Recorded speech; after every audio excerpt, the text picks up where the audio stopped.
Hello and welcome back. Happy Thursday, everyone. Today we are going to be doing a dev diary of... Should we just keep this take, even though I...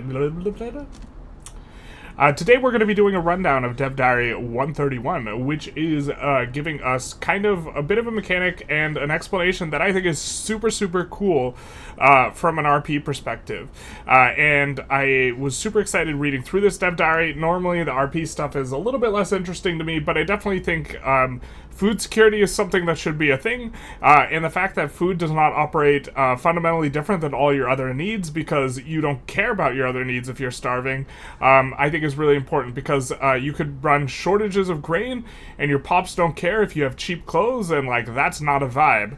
If you cause a shortage of grain anywhere in the world or anything like this, people get really mad real fast. They light themselves on fire, Arab Spring, and so that's kind of like what you get when grain suddenly spikes in price. You get just cataclysmic effects downstream for people for whom grain or foodstuffs is like over 70 or 80% of their total budget. If you increase the price of grain when someone is spending 70% of their income on grain, often that means like really bad things for that person. And so as a result, you can afford not to get new shoes, you can afford not to get new clothes, but a sudden shock to the price of grain specifically relative to these other things should have a much bigger effect, and so I'm very excited that they're introducing this into the game. From an RP perspective, I do think it will lead to play patterns where you are starting to care about climate and weather and this type of thing, and I think that this maybe forces the player to slow down a little, but I think that's okay. So let's jump into it. Hello and welcome to another Dev Diary. That doesn't sound like a happy Thursday. Luckily, hold on, wait up. Hold the weights. I'm Alex, and today I bring you famine, starvation, and ruin, and I mean happy Thursday. As one should. So we did get our happy Thursday. It's not capitalized. Everyone knows that this is a holiday, and it should be capitalized, but okay. We do get the nice intro of famine, starvation, disaster, and happy Thursday. Moving on, back in Dev Diary 126, we mentioned how in 1.8 we're looking for how the availability of food affects the people in your country. Up until now, if food prices were high, it would lead to pops dropping in wealth. This is like such a slow mechanic, and it's such like a non-factor relative to like how this should be. As a consequence of that, pops would become unhappy and would have their birth rate and mortality rate change. Mortality rate, not morality rate. In extreme cases, they would drop below standard of living 5, which would mark them as starving and make their mortality rate to be much higher than their birth rate. People will starve to death, let them eat cake, they said, except we said let them eat clothes. But now that's not going to happen anymore. Their mortality rate would be much higher than birth rate, resulting in population decreasing over time. You should starve to death if there is a shortage of grain. This is fine, but it created some problems we wanted to tackle. For one, pops needs don't have shortages, so when the price caps out at 75, that's it. That's right. We just let it be plus 75. We don't turn on the automobiles PM because it sucks. And you just let your pops eat plus 75 cost goods. Food is always available, it just gets expensive. Another issue is that the starving status is tied directly to what standard of living a pop has, meaning that regardless of why the standard of living drops below 5, the pop is marked as starving, even if food is essentially free, and the actual issue is that clothes are expensive. Everyone remembers filling their belly with clothes. Lastly, the effects of the starvation don't scale as much as they probably should, even at SOL Pop 1. SOL 1, pops can live on quite a while. I don't know if anyone's ever actually pulled off SOL 1. I know people have done some runs where they intentionally try and kill all their pops, so this is maybe a bit of an interesting type of endeavor, but you get the people on the Reddit asking how do they genocide their own pops. But SOL 1 is real low. You have to intentionally build over your subsistence farms with a building that's not going to employ up somehow. With all that in mind, there's 3 main features that we've added to flesh out the aspect of the game: starvation, famines, and harvest conditions, which is going to be very exciting. Harvest conditions adding a bit of variance to the game that is going to be, okay, it's probably going to be RNG, and this is going to be somewhat of a factor, but I think that it's something that the food supply should fluctuate due to a variety of factors, and so this is a factor that will cause food supply to fluctuate, which will lead to further famines and starvation. Okay. Before we go into each of them in detail, everything mentioned in this dev diary will be made available for free when the update 1.8 arrives later this year, expecting it probably 2 weeks before they go on winter vacation, or a week before they go on winter vacation, under the assumption that they do want to keep some staff in case they need to patch stuff, which they will. You always need to patch after a release, and so I assume they don't run it up to the very edge of like when they go on winter break, which I think is early December, but I'm not 100% sure. Starvation is now dynamic. As mentioned before, Starvation has been fixed status tied to SOL events. In 1.8, all pops will have a metric for food security instead, which will measure to what degree the pop has access to sufficient and nutritious food. If a pop's food security gets low, it will be considered to be in a state of mild starvation. Here, pops will start getting some penalties to their birth rate and mortality. If food security drops even lower, then this will change to severe starvation, where pops population, we love to see it, so starts decreasing fast. I mean, this is correct because pops refers to like a discrete type of population that is, or discrete unit or grouping of population, and population refers to like the actual raw numbers. But to be clear, both mild and severe starvation penalties get progressively worse as food security drops, so it's not hard. So it's not a hard threshold. Thank God. We hate hard thresholds. We like them soft, where suddenly the full effects are applied. Things like this should generally scale, and this is very exciting because this is going to make going for grain actually something that is somewhat reasonable. Because it will help you to prevent this sort of thing, especially if you slot in a grade company and you end up building grain in a lot of your states, a couple levels for local supply, because your pops will care about it individually, they will care about it locally, and this will get tracked locally, and this map mode will of course show you locally what's going on in terms of prices. This is also going to make mapping very important if you're not building local grain, because if you're importing, or if your pops are consuming grain from the market, right, they will be able to buy it cheaper and cheaper as MAPI goes up. And so we will see. I still think that grain specifically should have a worse MAPI, and that MAPI should get like improved by refrigeration, or meat should. But that aside, this is going to be a source of reasons why some areas will be very, very food secure and others will not.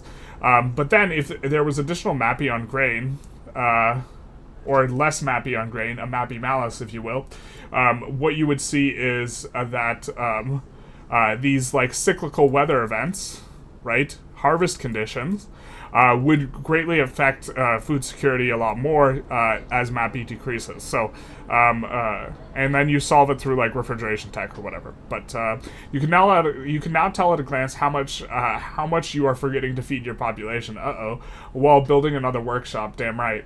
The map mode shows for each state if there are pops starving there, proportional to the total state population, as well as if they are suffering from mild or severe starvation. So the fact that now the price of a specific good is also, or goods, basket of goods, specifically basic foods, is now going to critically inform your population growth. Now suddenly there's also a reason to play for reducing the equilibrium price of grain and fish, and we're not going to explain like price equilibriums and this type of thing, but there's going to be greater incentive for this type of thing than there was before, so as to kind of maximize population, which I think means that we'll see, but I think that slotting in a grain company is going to be a lot better now, although companies are changing too, so maybe this also won't make sense. We'll see.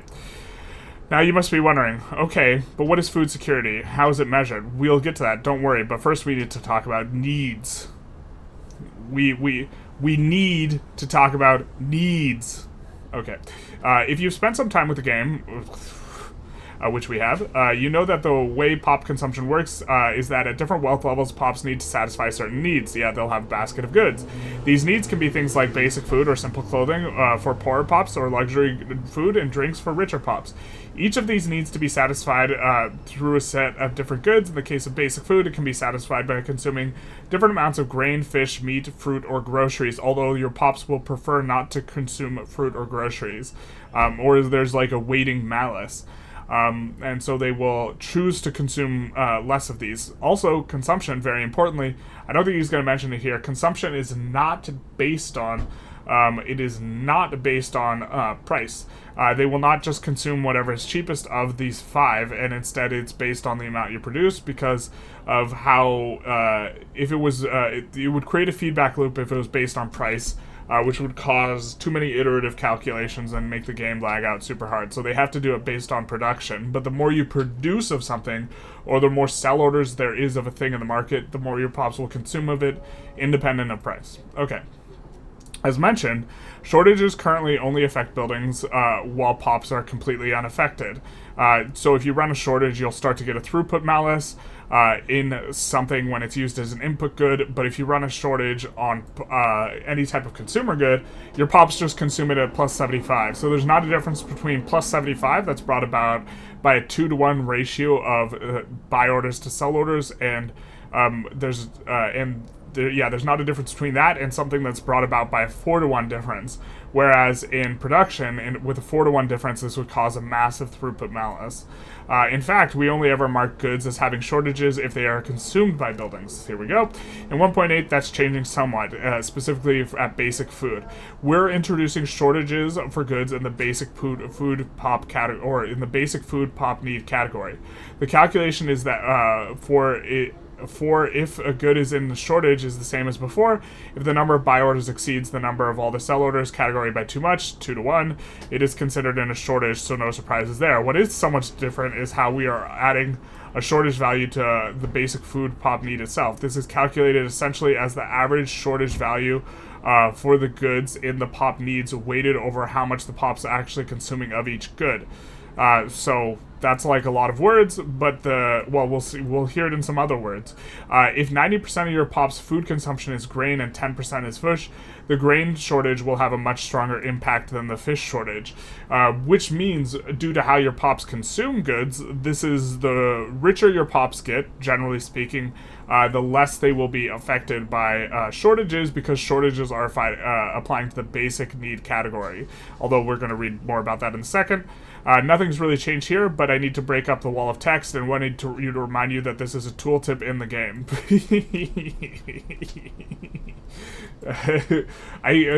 When I go through my first read-through, I don't read any of these descriptions, but that's funny. I'm sure some of you will now be wondering what this means. Other pops needs will be getting shortages, and the answer is no, for now at least. So if you run a shortage of automobiles because you don't turn on the automobiles PM because it's terrible, you don't have to worry anymore. And I know what some of you are saying, yeah, but automobiles are so expensive that, like, you just make so much money. No, bad. The PM's terrible. Contrary to building shortages, where you can just add throughput maluses if goods are in shortage, for pop needs, we need to consider what role the goods play in order to determine what penalties the shortage in the need would entail. Like, what shortage would you apply for automobiles? For now, we're only doing this with basic food, with the penalty being starvation. More details below. I'm starving for a car. But having a defined way of dealing with and calculating shortages for pop consumption definitely opens the door for other needs and having shortages in the future. Maybe heating or clothing, for instance. Yeah, the heating one definitely makes sense. Heating should also scale with how, north or south you are, but okay. To help you keep track of starvation levels in your country, we're introducing a new panel which quickly shows you how many people in the country are starving and if you have any famines and shortages active. Additionally, it also gives you information about the active harvest conditions that might be affecting your states and proportion of total basic food pop consumption each group has, and what proportion of total basic food pop consumption each good has. What total basic food pop consumption? Okay. But this is going to make it, obviously this is going to make it a little bit easier to navigate this type of thing. And this entire mechanic, writ large, is also going to make it so that you start to care about different things differently. Previously, unemployment was really not all that bad. Pops wouldn't die off at that great a rate. They would have a birth rate penalty, I think, or maybe it was a mortality penalty. But now, if a pop is unemployed, they'll almost certainly become starving very, very quickly, right? And so this is now going to be something you care about even more than before, but is tangentially related. Let's see. We have harvest conditions. where we have multiple things going on here which are going to determine how much output we have. This also, interestingly enough, the bigger your market, the more resilient you are going to be to negative RNG on the harvest conditions, right? Because, but something is, you'll probably want to always run now trade routes importing grain and possibly always exporting grain, so that you can kind of trend towards a normalized price. If you run a negative harvest condition or something like this, a particularly nasty one, your trade routes will increase on the import side. And if you run really good harvest conditions, you'll export instead. And so this is something that you currently do with goods that you use in mobilization, or in theory you should. You should probably be exporting small arms, ammunition, and cannons. And what will happen is when you go to war, the size of those routes will decrease or even become unprofitable, and then when you're at peace, the size of the routes will increase and become profitable. It's probably going to be the case that you want to maybe do similar things with, in the case of grain. And so this is going to be a bit of an interesting thing, and will also give you more of a globalized grain economy. I'm not sure how I feel about that. I really think that grain should be more of a local good. We kind of talked about that with Mappy a little bit. Let's continue though, because this is a long dev diary. With the food in the background of how basic food shortages are set up, with the background of how they're set up, we can finally get into the details of how food security works. As mentioned above, this metric we will use to determine whether a pop is starving and how strong the effects of it are. Food security is valued between 0 and 100, where at 0 the pops are in a state of severe starvation, and at 100 the pop has full and easy access to all the food it requires. What determines a pop's food security is mainly a combination of two factors. How much of the basic food pop need is in shortage in the state in question, so that's if we're running this plus 75 price. I don't know if they're going to...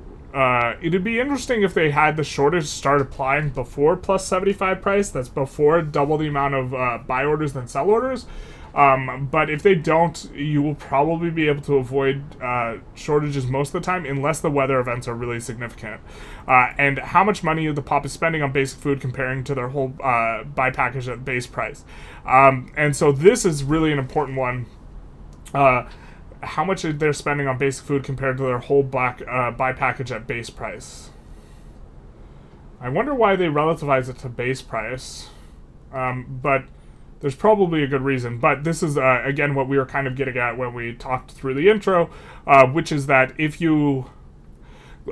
grain increases in price, or food increases in price just in general by 10%, the people who spend a larger proportion of their overall income on food are going to be negatively affected by this in a much greater way than the people who spend less, which is something that it seems obvious when you explain it or think through it, but I think it's often kind of forgotten when you in the United States, a lot of what people spend their money on is rent, or at least around where I live. And so an increase in the price of food, while people have stretched budgets, hurts. It doesn't hurt anywhere near as much as you have 70% of your income going to food, and food price increases by 10%. That's going to really negatively affect the people more than the ones who are spending 70% of their income on rent, right? Even if both are kind of already stretched to the limit, the people... Obviously, the more sensitive to food price are going to be the ones that are spending more of their money on food. This is one of the reasons why I think this is also really good for the simulation too, is because it creates trickling incentives that are probably going to need to be thought through mechanically to increase SOL of pops, because if you lower the proportion of the buy basket that's going to basic food by increasing wealth levels of your lower rung pops, then this will make you less sensitive to starvation events. And if the starvation events are negative enough, this might make sense as a play pattern as opposed to just profit and GDP maxing. We've already covered the shortage part, so let me explain a second factor a bit more. At different wealth levels, pops need to buy different amounts of goods from a number of needs. What we're doing here is taking the total price for all those needs while considering only unmodified base prices, and then comparing it to how much of the pop actually is spending on food. Here's an example. A pop at wealth level 9, not especially high, needs to consume goods to cover their simple clothing, crude items, basic food, heatings, and intoxicant needs.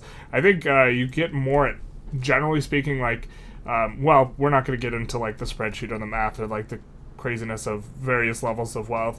The total value of what they need is at base price is 314. After considering market availability and after all that, food is actually very expensive though, meaning the pop is spending 220 on basic food.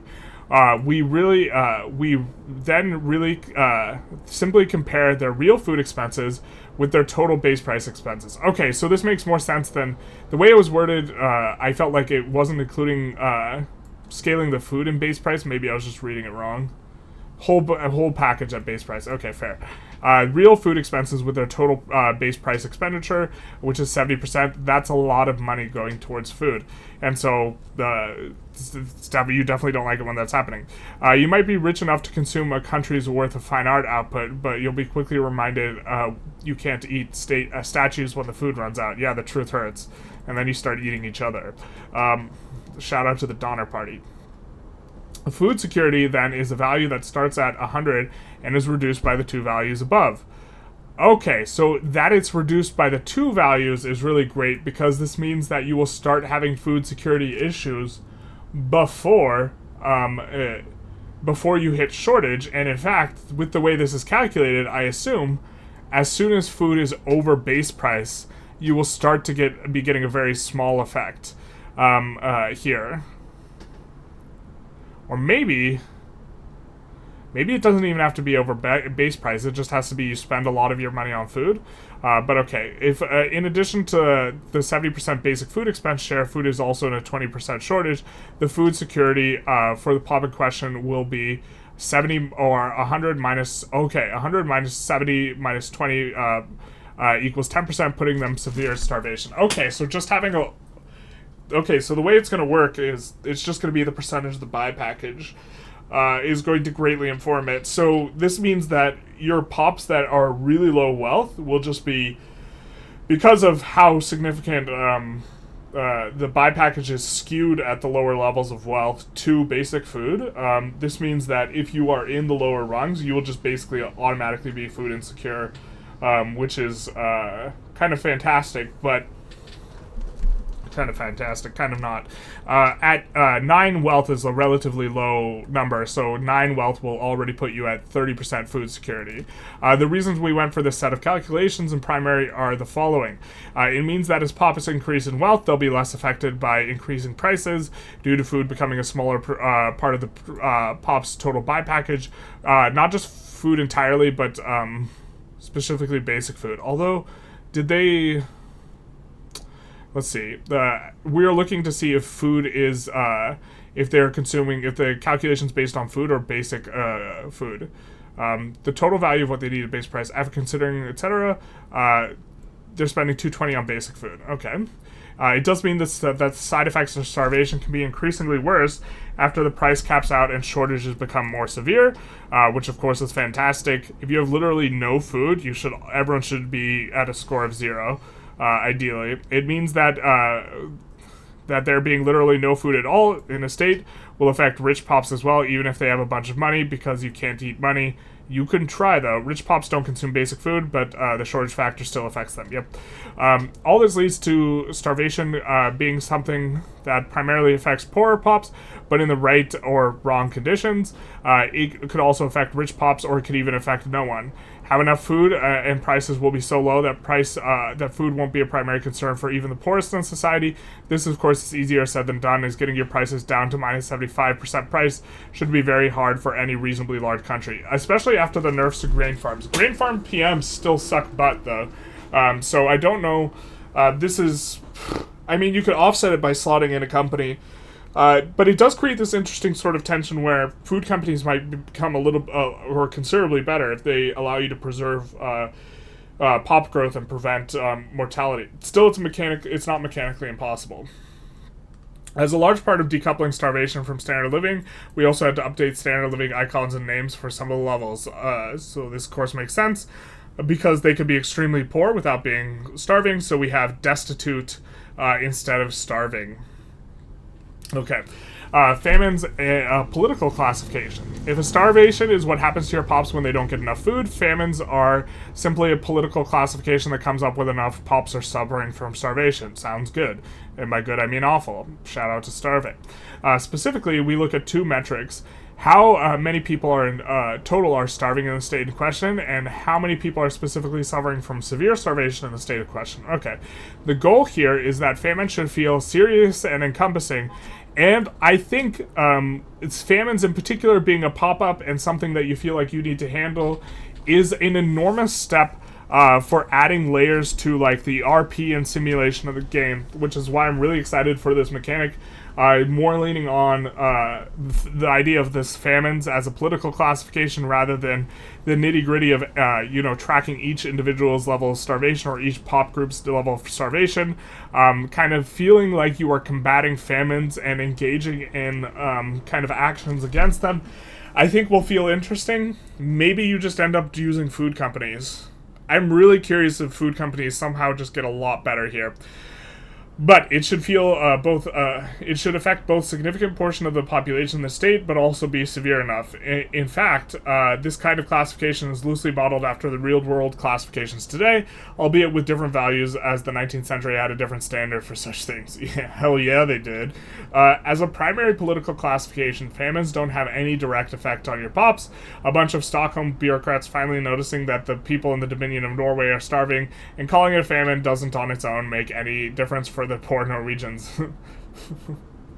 I forget the guy who wrote A Modest Proposal, but shout out to modesty. Instead, a famine being declared is more of a political event.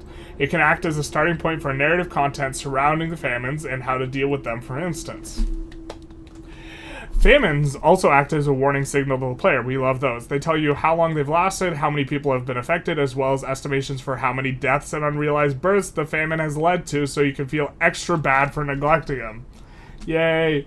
So, like, one thing is, I think Victoria 3, and this is like a little bit of a tangent, but Victoria 3 in general doesn't, almost all of the effects that you experience from your decisions that are particularly important are long-term effects, and there isn't enough predictive value or like kind of retrospective information regarding a change you made that I think that there should be. It would be really cool if there was like a tracking number for how many pops estimated, your institution for health insurance or whatever has saved over the course of the entire game. That'd be super sweet, and it would also help the players to better assess the true value of like institutions and stuff like this, or how much research you have extra research you have generated by being on a higher and higher degree of education or this type of thing. Or like qualifications you've acquired. All these types of things, they happen in a very opaque way to the player, and they happen in a delayed way, and so getting more information of this kind would be really cool.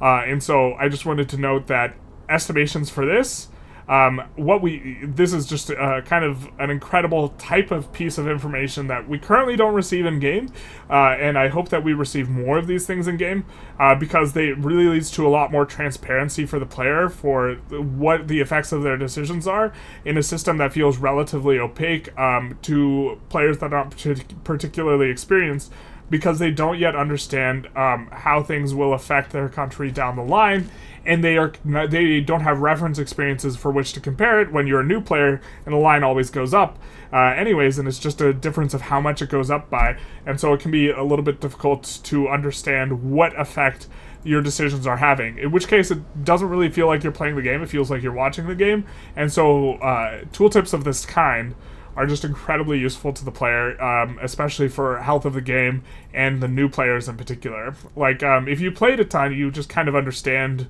what these numbers are going to look like, especially if you've done like spreadsheet modeling and this type of thing. But if you haven't done that, these are just like an absolute godsend. When a famine is declared, you can see front and center in the new food security panel. Fantastic. We love to see it. Although, why is there... Okay. I was like, why is there a famine? There's so much food. This looks like they're messing about with fake PMs and feeding them fake grain. just like the fake peasants with their fake money buying fake goods, crypto bros. But okay. Harvest conditions. On top of the revised mechanics for starvations and famines, we also wanted to add some more volatility and unpredictability to the game with harvest conditions. These conditions are occurrences often tied to weather, but not necessarily, that can happen in your states and primarily affect your agricultural sector. Here's a breakdown of the different aspects of harvest conditions. An example of what a harvest condition looks like. The effects are described or further multiplied by intensity in each specific state. And some of these look particularly nasty in that they will negatively affect states very, very acutely beyond just the food price, because we see here, okay, agricultural throughput, ranches throughput, extraction throughput, that's right, it's going to apply to the mines. So if you have a state that is got a bunch of mines and then you decrease their throughput, that's going to negatively affect the top end. Now, to be fair, the pops that are going to be negatively affected by extraction are going to be the super rich pops, because it's going to primarily hit dividends, because wages tend to remain constant, or they tend to, over the course of the entire game, wage multiplier tends to roughly double, but which is not, they go from like 3 to 6. It's not that like substantive, something like this, and so this is going to affect the upper class, which to be fair is more resilient, but this minus infrastructure is a really big deal, because if you have just barely enough infrastructure, and to be fair, this will also be a massive headache, because this is probably going to cause you as the player to really not know where to build railroads, but also torrential raids do give a big headache.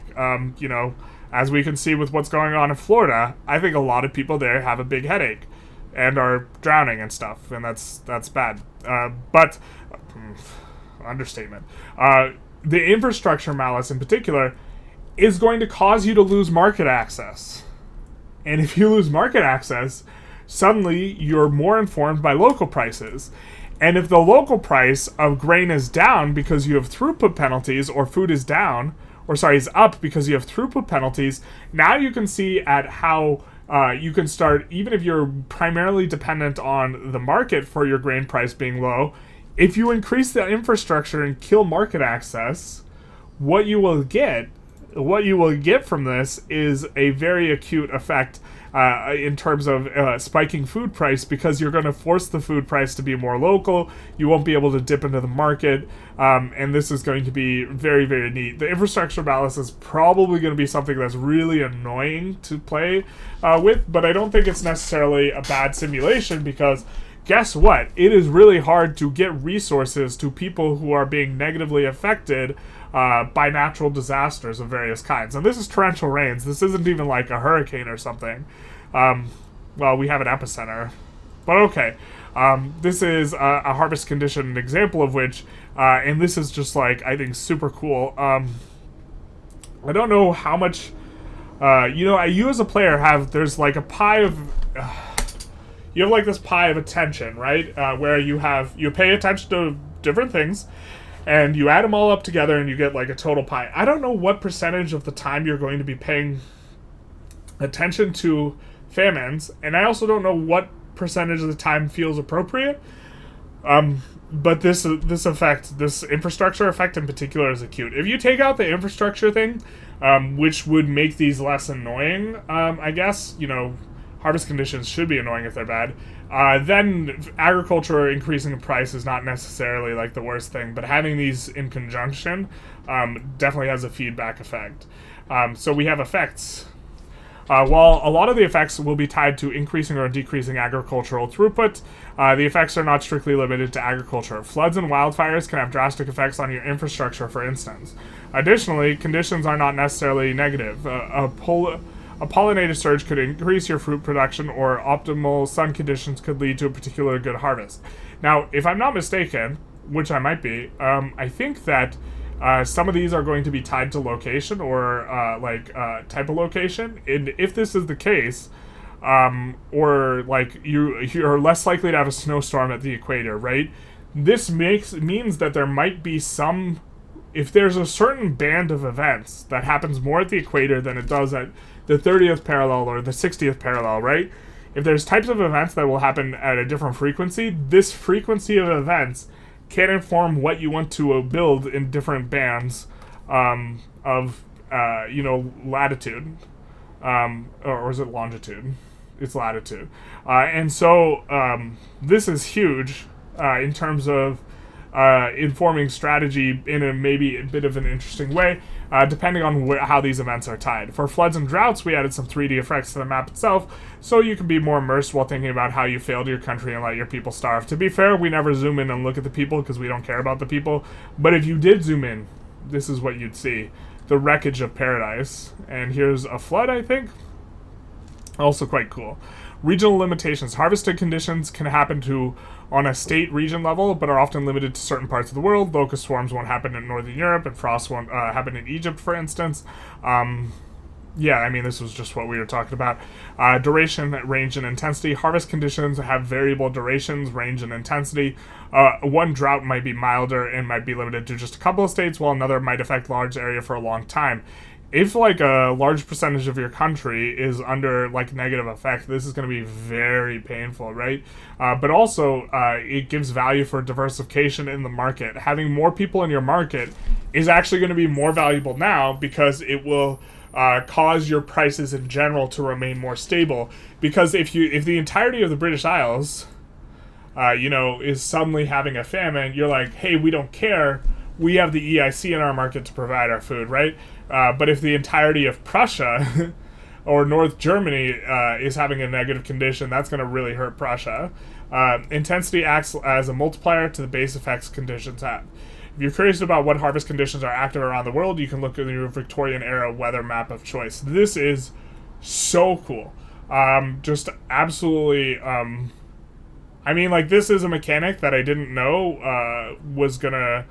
I mean, I think it'll breathe some life into the game in terms of it'll be really fun trying to figure out what the strategies around this are, and kind of looking into where events can happen, and kind of being like, okay, this means you want to build this stuff here, that stuff there, you want to diversify your things. Now maybe you're slotting in companies not just looking at GDP and this type of thing, and I think that'll be really cool. Incompatibilities and synergies. It wouldn't make sense if we had a drought that suddenly appeared in a region affected by torrential rains. So most harvest conditions, actually, it can make sense under some conditions, but we'll not get into climate discussions. Have a set of conditions that they're not compatible with. A drought will never happen in a state affected by a flood, nor will a flood happen in a state affected by a drought. A heat wave can lead to an increased chance of drought happening, and subsequently even a wildfire. In such a case, a drought would replace the heat wave and would later get replaced by the wildfire. We've also made some changes to some existing content, so it meshes with harvest conditions and starvation. Numbers are still work in progress, but should give you a good idea of where we're taking it. Emergency relief, this is very interesting. Again, very work in progress. In particular, 5% MAPI is such a big bonus. So the first thing I thought when I looked at this is like, man, we just going to slap this down in the capital every game. We're going to slap down this in our manufacturing edict. But then, my throat's getting a little dry. I'm pumped up, so I'm talking with more force, which is hurting my throat. But then I saw this minus 50% tax collection, and taxes are generally how you're extracting wealth from the overall value of economic activity, because you're doing a combination of like dividends taxes or income taxes and consumption taxes on the upper strata. And so we also have 10% infrastructure and 5% food security. This looks like a kind of a bit of a banger of an edict. It also, I don't know if it costs 50 authority base, but this is an edict that if it does, it's half the price of a normal edict. So this is very fascinating. In the phase of the game where you start wanting to collect less taxes, this looks really strong. And if you're specifically trying to get a place, people to migrate to a place, this might be also really strong. I'm not really sure. I don't know if food security is going to affect migration attraction. It probably should. But this edict looks very fascinating. It's going to be fun to try and make sense of when this is going to be good, when this is going to be bad. And also, we've seen them tease MAPI before in mechanics and then reel it back in.